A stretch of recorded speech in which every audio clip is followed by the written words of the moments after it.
My name is Mangrovejane, also known as Groves. I hope you are having a wonderful day and both your first life and your second life are treating you well. Just before we get started with today's video, I want to do a bit of a shout out to a couple of people. The first person I want to do a shout out to made me laugh one morning while I was checking out Facebook, and she'd posted this photo that she did in Second Life.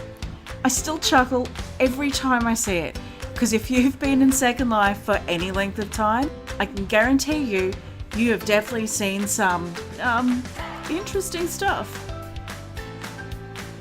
And secondly, I wanted to do a shout out to a Second Life YouTuber I've just found called Nevada Second Life, who does these amazing videos. They are so different to anything I've seen. They have an interesting narrative that you can follow and they're really fun. I've been binge watching them pretty much all morning actually. So I'll leave a link to Nevada Second Life's channel down below and also in my blog. You should go and check it out if you haven't already. Now, back to what we were going to be talking about in the first place, and that was, so let's talk about gacha reselling. This is apparently quite a controversial thing in Second Life for a few reasons, but firstly, what the heck is gacha and why am I talking about it? Well, gacha are basically machines in Second Life that hold a set of items by one creator. These items are transferable, most times modifiable, but not copyable.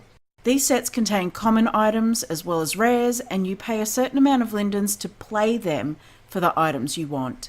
They have multiple events, for instance the arcade, the epiphany, the gacha life, or where I am right now, which is the gacha garden, that are based exclusively around gacha, and they've proven to be quite popular. Gacha have become a huge part of the culture in Second Life, economically, socially and visually, despite the complaints you'll see in various forums or groups. Mostly the complaints seem to centre around a few things, and let's start with the gachas themselves. So firstly, gacha rage. Because the gacha machines spit out a completely random item, people who play and don't get the item they want can be seen raging about this. It's really similar to rage quitting in other games, but it's basically closely related to that sense of entitlement. That because you pay a certain amount, you are entitled, despite knowing clearly that whether you will get that thing or not is randomly allocated. Secondly, some people don't want to have to play the gacha, they just want to buy the set outright. This is pretty understandable actually, because you can spend quite a large amount of money trying to get a whole set, and end up with a swag of copies of items that you don't really need multiples of. However, at the Epiphany event recently, I noticed that quite a few of the creators were offering to sell their sets at a particular price, or you could play the gacha and take your chances. And number 3, they are not copyable. Well, no, they are not. I don't really know how to answer this one. I get the frustration when you accidentally delete a non-copyable gacha item and empty the trash before you realise. I've done this myself, but I kind of like the fact that some items are just one of a kind like that, and I also like that they are transferable, so you can gift them to other people or, as I'm about to talk about, resell them. So let's talk about the complaints that are particular to gacha resellers. Firstly, gacha resellers resell for way too much. Okay, now there are a couple of things that can affect the price of reselling a gacha. Firstly, if that item is a rare, the price of the item will always be way higher than a common, because chances are that person has played the gacha machine quite a few times to have stumbled across that rare. This is not always true, chance and statistics being what it is. Sometimes I get a rare gacha often and quickly, mostly when I don't want the rares. Secondly, some people are just selling for what they can get. That is the nature of a supply and demand economy. If people put their items up for a price, and you pay that price, then it is a fair trade. If you buy that item and are annoyed that the price is too much, then the problem is yours. There are places you can go to buy items at the full price. Seraphim do a yard sale, usually after an arcade event where every item is sold at the full price. If you keep an eye on gacha resale groups in World, you can often find some real bargains where items are being sold for way less than the full price at stores or gacha resale events. Now next, copybots. This is one of the things I agree is problematic. But it is a problem not just with gachas, but for all created content. A copybot is basically a client that is used to steal items without permissions. These stolen items are then either modified very slightly or simply taken and resold with no creation rights or profits given to the original creator. And the last problem seems to be that the money goes to the reseller and not the creator. Okay, so here's the thing from my point of view. The reseller has already paid the creator for that item by playing the gacha machine in the first place. What happens after that to a transferable item, whether it is gifted to someone or sold, provided that the item is not copy-botted, is completely up to the new owner of the item. I kind of like to see it being used by someone else who can get some use out of it rather than having it sit in my inventory. It's like secondhand goods. I genuinely also like having items in real life I no longer need or use, either sold, donated or given away as well. I feel like it advertises the original creator of the item. If I see a set in someone else's store that I like, but they are not selling the item I want, I will often visit the original store to see if they have the gacha set and play the machine in order to get the items I want. As such, I figure that other people will also do the same sort of thing. Reselling helps me to recoup some of the money I spend playing the gacha in order to play more gacha.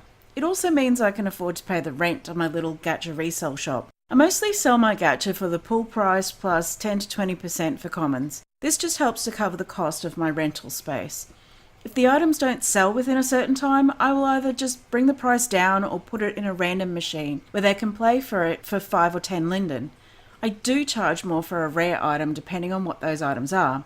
They can be priced anywhere between 150 Linden and 750 Linden in my store. Once again, if they don't sell within a certain time, I either mark them down or stick them in one of the random machines. I like having a little shop that I can go to, stock with items and sell things in that other people may want. It keeps me out of trouble and amuses me when I'm having some downtime, and it's fun to set things up the way I want. In all honesty, you could probably make a much better living out of gacha reselling than I do if you're really serious about it and worked at advertising and bumped your prices up a bit more. But that's just a bit much like hard work for me. You can also resell gacha on the marketplace, and I do this sometimes as well. However, it's a little bit more work than putting your items up in an inworld shop. I find it takes me quite a while to set up a marketplace listing, especially if I include the gacha key or a photo of the item. I have a standard blurb I include when I write the description of the item with a couple of disclaimers about the fact that I'm not the creator of the item, I'm just reselling the item, and also letting people know where I got the original item from, who the creator was, and what set it was from. My own gacha store is located on one of the Gimme Gacha sims. I chose this particular place for a few reasons. For a start, I like the layout and the look at the sim. It seems to get a lot of traffic through. They have lots of incentives for people to buy there, such as reward schemes and giveaways, and they are competitively priced. I pay 1,000 Linden per month, which works out to be 250 Linden per week for 250 prims. Management is really active here, so if you have a problem or need some advice, there is usually someone on hand to talk to. When I'm setting up items to sell, there's a few ways to do this. Sometimes I'll set items up on the floor and put a price on them. If it is done this way, I insert a single item sales script into the content of the item as part of the buyer rewards program that Gimme Gacha Sims have. If I have a lot of items from one set to sell because I've gone a bit nuts trying to get a particular item from a set, I will also use these gacha resale vendors, throw the gacha into the contents tab of them and set a price. I often colour the boxes just so it's easier to see them on the wall. All my random sort of stuff or things I've had for too long, or just individual bits and pieces, I throw into random gacha machines just for the fun of it. So that is my take on one of the ways to make a Linden dollar in Second Life and the whole gacha situation. What's your take on the gacha situation? Do you love gachas or do you hate them?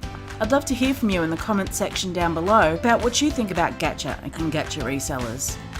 So that's it for me here today. If you like this video, give it a big thumbs up. If you haven't already, hit the subscribe button, and while you are there, punch the bell as well, which will give you notifications of any new videos I release. And I will catch you all in the next video. See you later, everyone. Bye!